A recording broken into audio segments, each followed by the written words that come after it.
Actually showed me how to do hammering and actually raise and lift drywall and all that. And so it was just an experience that I ended up doing almost every Saturday for about 2 years. I think the one thing that I've learned a lot just in terms of construction, you know, all of us own homes, and you know, when you're basically remodeling all your homes and all, you get in a sense of having to deal with a lot of contractors, and so you get at least a little bit of a lingo, which is actually kind of a nice benefit from volunteering. We are two of the founding members for Habitat Young Professionals, which is HYPE, which is this great group of people that have come together as like a subcommittee of Habitat, and we're doing things like this as well as other networking opportunities and fundraising opportunities. It's a great group of people. We're planning a big fundraising event for April that we hope people will come out to. It's a fun party with music and food and drink and all that good stuff.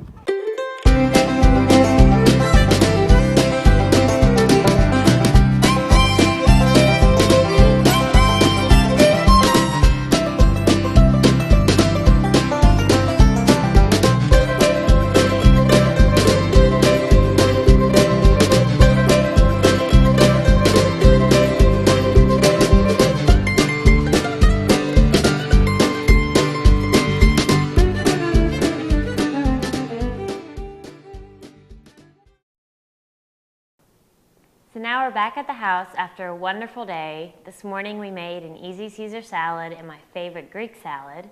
And then last night I made snickerdoodle cookies as well as my famous biscotti.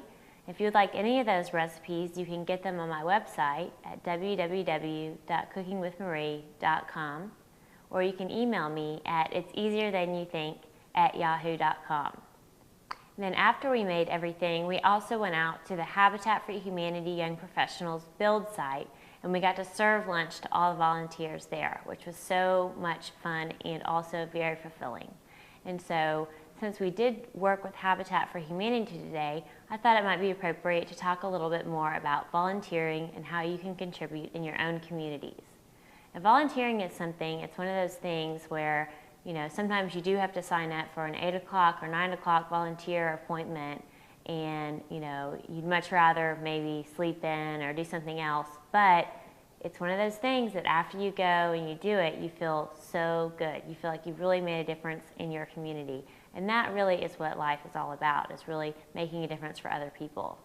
And so one thing when I am volunteering, I try to think about, there's several things I try to think about. The first thing is I try not to spread myself too thin. You don't want to get involved with so many organizations that you're just completely overcommitted and can't handle the other obligations that you have in your life.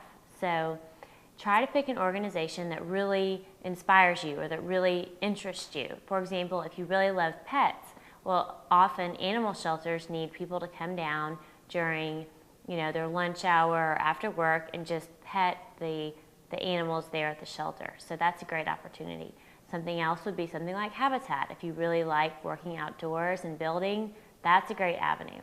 For me personally, it's been very, very fortunate for me to be able to be on the Lunch Brigade Committee, where I actually cook for the volunteers, because of course cooking is something that I love, and so I can contribute that special skill.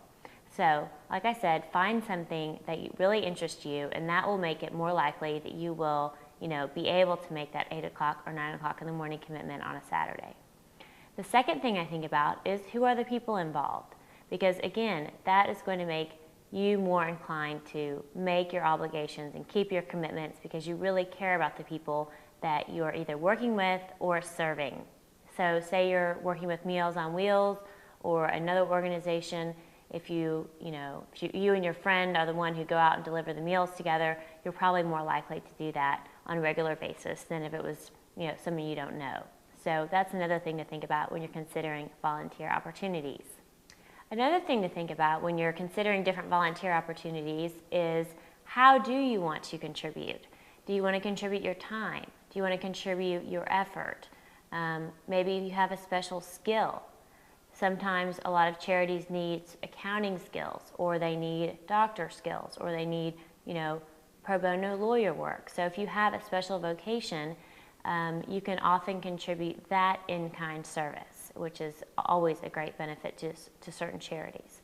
The other way, of course, is financial donations. Charities are typically, by definition, not not-for-profit organizations, and so they're always in need of donations and funds.